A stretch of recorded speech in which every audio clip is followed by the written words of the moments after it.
We like to think danger always wears a mask we can recognize. A liar, a manipulator, a deceiver. But Jung warned that the real danger isn't out there. It's inside. The quiet part of us that doesn't just deceive the world, it deceives us. It begins softly. A thought you don't want to have, an emotion you can't admit. And so, the mind does what it does best. It protects. It hides what hurts. It buries the truth beneath a story that feels safer. That story becomes the lens through which you see everyone else. Soon, you're not living in truth anymore. You're living in self-deception. Jung called this one of the most dangerous psychological states because it doesn't feel like deception. It feels like clarity. It feels like righteousness. He saw it in calm, intelligent people. People who believed they were doing good. But beneath that goodness lived the shadow, the rejected, disowned self. And when the mind refuses to face that darkness, it doesn't disappear. It just relocates, usually into someone else. That's the beginning of what Jung called shadow projection, a defense so convincing most never realize they're doing it.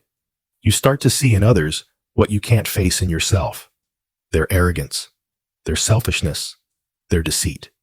And you feel certain, absolutely certain, that you're right about them. But you're not seeing them. You're seeing your own reflection. Jung wrote, "The most terrifying thing is to accept oneself completely." He wasn't exaggerating. To accept yourself means to acknowledge that everything you despise, envy, greed, pride, cruelty, lives inside you, waiting to be understood.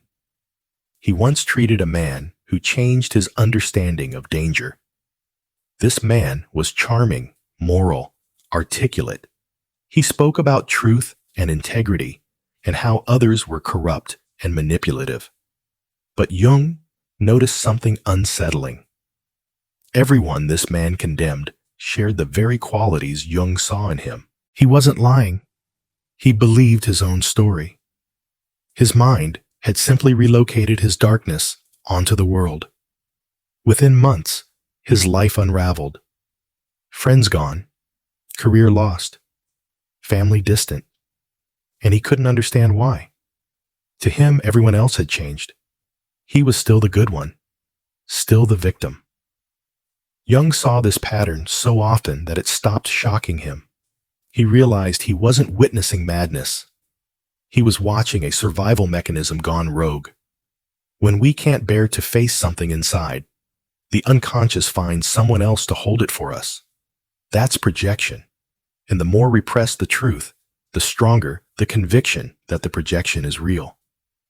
Modern neuroscience later confirmed what Jung already knew. When someone projects with conviction, their brain literally rewires perception. It edits out contradictions, heightens emotion, and builds a reality around belief. They're not faking. They're not pretending. They see their version of reality completely. That's what makes self-deception so dangerous. It doesn't come with awareness of lying. It comes with the feeling of truth. Once belief fuses with perception, you can't separate what's real from what's reflected. You think you're defending yourself against deception, but you've become the deceiver. Jung said that when this happens, the person is no longer in control. They're possessed by the shadow. The very qualities they condemn begin to live through them. He observed how this process unfolds step by step. First comes rejection, what you can't accept about yourself. Then projection. You see it in others. Then conviction. You stop doubting your perception. And finally, distortion. The world reshapes itself to match your story. Neutral actions feel hostile. Coincidences feel personal. Even kindness feels suspicious. Not because you've gone insane, but because your shadow has fused with the outside world. At that point, the psyche becomes possessed. You no longer see people as they are. You see them as your unconscious wants them to be. And the more unaware you are of it, the more destructive it becomes. Jung called this one of the greatest threats to consciousness, because the self-deceived don't just distort reality, they recruit others into it. Their certainty is contagious, their emotion persuasive, and soon others start believing the same projection. A private illusion becomes a shared reality. That's what Jung called collective possession. When a group begins seeing through the eyes of one person's shadow, it's how mobs form, how reputations are destroyed, how history repeats its darkness. But the same pattern happens quietly every day, in workplaces, in friendships, in families. Someone misreads another's intentions. They share the story with conviction. Others agree. And before long, one person becomes the villain in a play written by someone else's unconscious. Jung said, when the inner situation is not made conscious, it appears outside as fate. You meet the same kind of people again and again. You live the same emotional story in different settings. You keep asking, why does this always happen to me? But what's really happening is your unconscious leading you back to the same lesson, the one you refused to learn last time. The psyche is relentless in its pursuit of wholeness. It repeats the pattern until you recognize yourself in it, until you realize that the thing you're fighting out there is the thing you haven't faced in here. And that realization, as painful as it is where awakening begins. Jung once said that the psyche protects itself the way the body protects a wound. It seals itself around the pain. It doesn't heal it, it hides it. And that's how self-deception begins. A story to protect you from something you can't yet face. But what begins as protection quickly becomes prison, because every story we tell ourselves to avoid pain becomes a wall that separates us from reality. At first, you don't even notice it happening. You just start reacting differently. A colleague disagrees, and something in you tightens. A friend sets a boundary, and you feel betrayed. Someone succeeds where you failed, and you feel moral instead of envious. That's the first phase of escalation, interpretation. You start translating reality through emotion rather than awareness.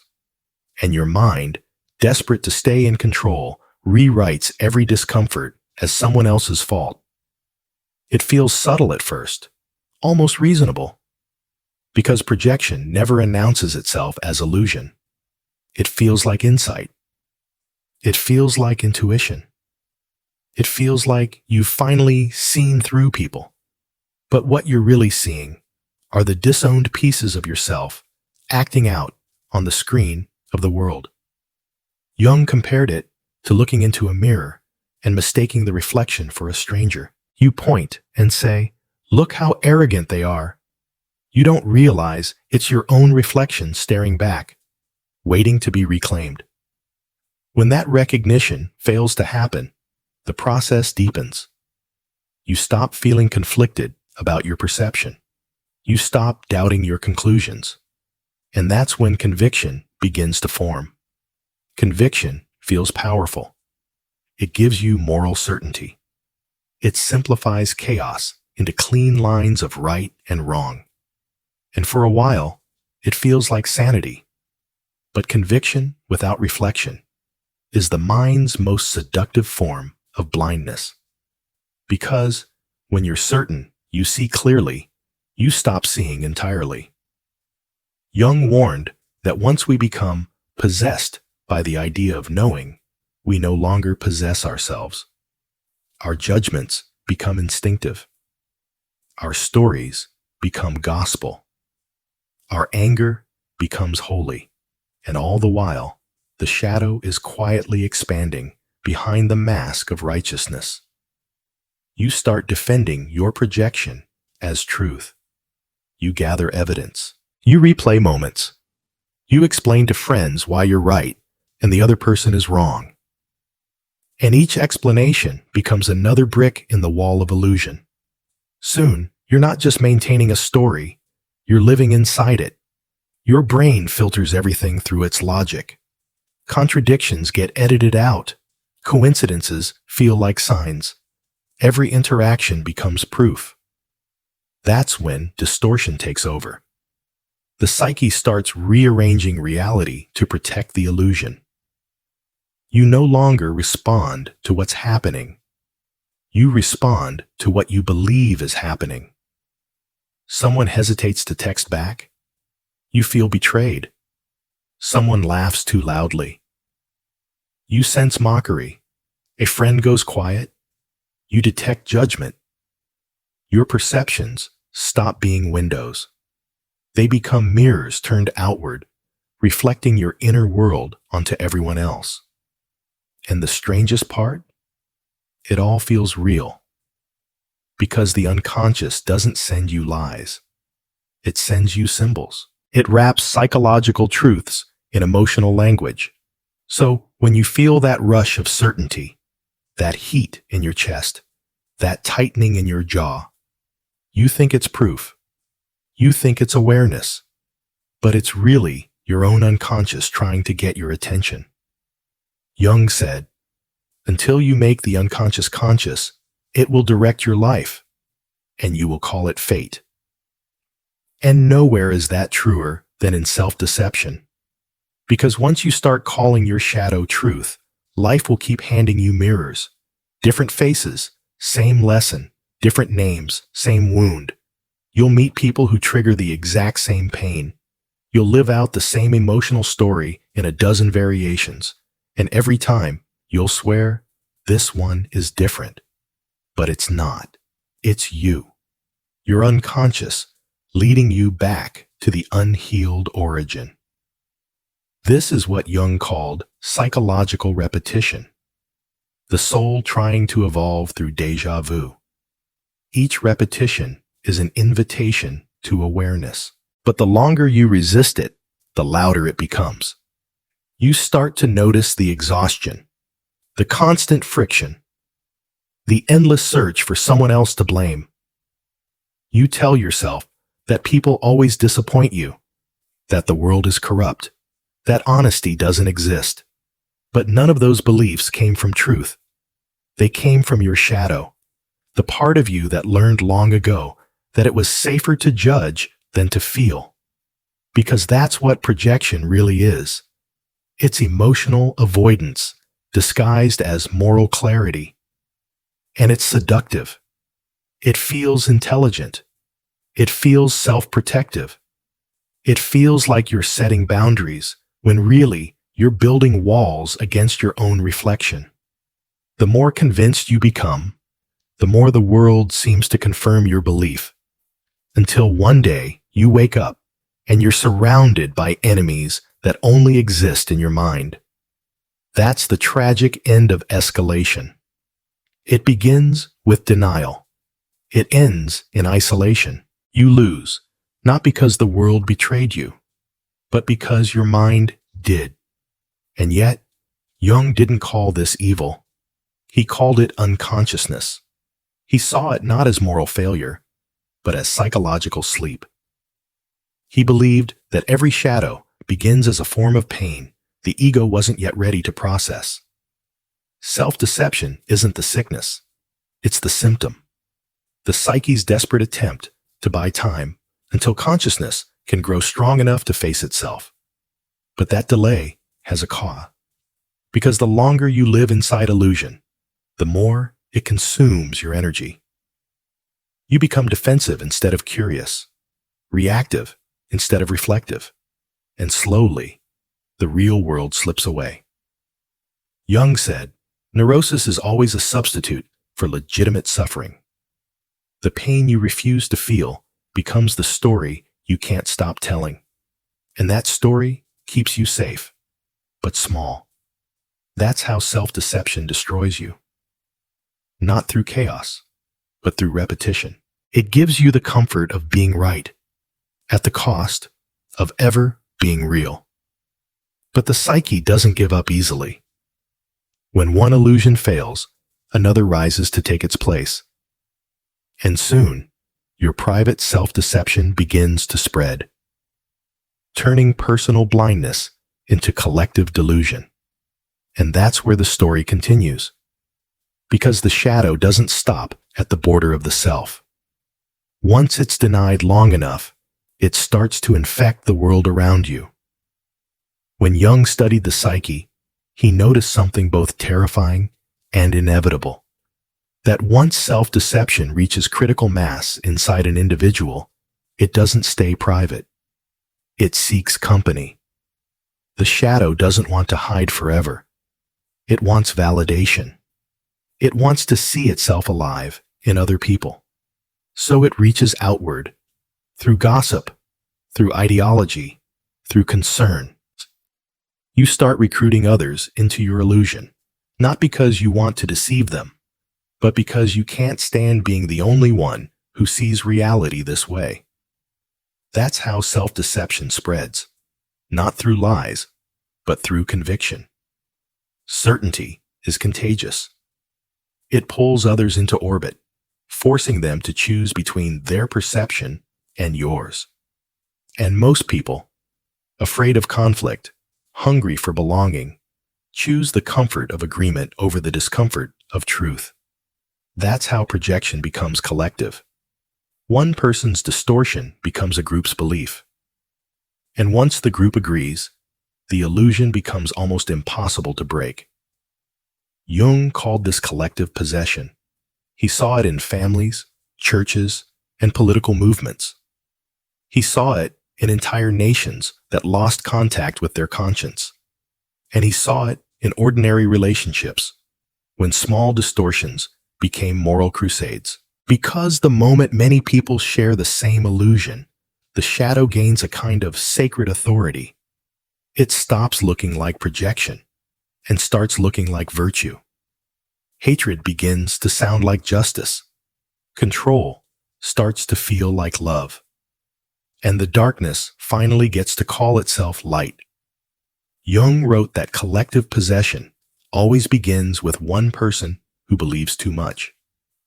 One person too sure of their moral purity, too convinced that their perception is truth, too afraid to doubt.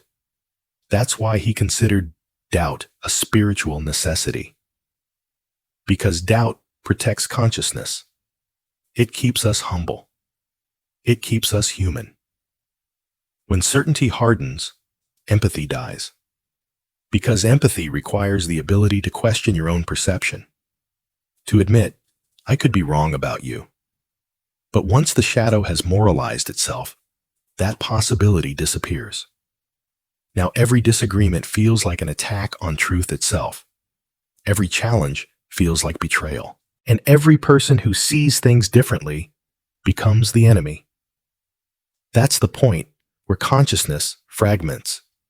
The psyche splits into sides, good and evil, pure and corrupt, right and wrong, and forgets that both live inside the same soul. You can see it in miniature, in everyday life. In families where one member becomes the problem. In workplaces where whispers become reputations. In online communities that turn moral outrage into identity. Each one convinced they're defending the truth. Each one blind to how similar they've become to what they despise. Jung called this the scapegoat phenomenon, the unconscious need to sacrifice one person to protect the group from confronting its shared shadow. He wrote, "The bearer of superior perception becomes the repository for what the group cannot consciously acknowledge. And it happens quietly. No torches, no mobs, just conversations. Subtle questions about someone's energy. Small rumors disguised as concern. Tiny accusations whispered like warnings. One person carries what everyone else refuses to see, and as long as they carry it, the rest feel pure." That's the dark genius of projection. It lets us stay good without ever becoming whole. But Jung understood something even darker. He saw that collective possession doesn't only destroy the victim, it destroys the participants too. Because every time you project your darkness onto someone else, you lose another piece of your soul. You give away responsibility for your own evolution. You become dependent on enemies to feel innocent, and soon you need them. Without them, your identity falls apart. That's the hidden addiction in every moral war. We need the other side to maintain our story of who we are. That's why Jung believed that modern humanity's greatest danger wasn't external violence, but psychic infection. Not bombs, but beliefs. Not destruction by force, but by illusion shared too widely for anyone to question. He wrote that the collective psyche behaves like an organism, vulnerable to emotional epidemics. And the first symptom of infection is certainty, because certainty kills reflection, and reflection is what keeps consciousness alive. That's why Jung called reflection the most dangerous but necessary act of civilization. It's what stops societies from losing their minds collectively, the way individuals do privately. But he also warned that reflection comes with isolation, because when you stop agreeing automatically, you become the mirror no one wants to look into. You become the difficult one, the outlier, the doubter, and yet that's the only way to stay awake. He said, the individual must stand firm against the collective, for the collective mind is always inferior to the individual mind. That doesn't mean arrogance. It means responsibility. To think for yourself, even when it's inconvenient. To hold your perception lightly. To keep your empathy intact. To remember that every person you demonize is carrying something you haven't yet made conscious. It's hard work, because the collective shadow will always try to recruit you. It will lure you with moral clarity, seduce you with outrage, and tell you that your anger makes you righteous. But anger without awareness is just possession. Righteousness without reflection is just projection in disguise. And the only antidote to possession is consciousness. Awareness so grounded, so honest, that it refuses to join the contagion. That's what Jung meant when he said, the greatest contribution an individual can make to society is to withdraw their projections. Because when you take back your projections, you stop feeding the illusion. You stop energizing the shadow. You become a center of clarity in a field of confusion. And clarity spreads too, quietly, patiently, the same way delusion does, but in the opposite direction. The world doesn't heal through collective enlightenment. It heals one conscious act at a time. One person who refuses to repeat the story. One person who pauses before judging. One person who asks, what if the enemy I see outside is the part of me I've abandoned? That question alone begins to dismantle the contagion, because self-deception thrives on reaction. But awareness, true awareness, ends it in silence. Jung said, one does not become enlightened by imagining figures of light, but by making the darkness conscious. That sentence isn't poetry. It's a psychological law, because light that denies darkness isn't consciousness. It's denial wearing a halo. Real awareness begins the moment you stop running from what you see in yourself. The moment you realize that self-deception was never evil. It was a survival instinct. The mind deceives itself for the same reason a child hides under the blanket. Not to manipulate, but to feel safe. That's why Jung refused to moralize the shadow. He saw that every unconscious act, no matter how destructive, begins as an attempt to protect the soul from a truth it can't yet bear. But eventually, protection becomes confinement. The psyche starts sending signals, symptoms, anxiety, resentment, exhaustion, confusion, all forms of inner rebellion. not punishment. Communication. Jung believed that neurosis is the voice of the unconscious, crying for reconciliation. He called it the suffering of a soul that has not yet found its meaning. And meaning, he said, is found only through relationship with the shadow. Through the slow, honest work of asking, what is this trying to teach me about myself? That's the beginning of integration. The turning point where projection becomes dialogue. You stop fighting your darkness and start listening to it. You ask your jealousy what it's guarding. You ask your anger what it's protecting. You ask your shame what it's afraid to lose. And beneath every emotion, you find a piece of yourself that's been waiting for recognition. The angry part was trying to defend your boundaries. The jealous part was protecting your unlived potential. The controlling part was terrified of abandonment. The shadow never wanted to destroy you. It wanted to be included, and that inclusion, not perfection, is what Jung called wholeness. Wholeness isn't sainthood. It's the end of pretending. It's the willingness to meet every part of yourself, even the ones you swore you'd never be. Because awareness isn't about purity. It's about honesty. And honesty is the only force strong enough to dissolve illusion. Once you start seeing clearly, the world doesn't change.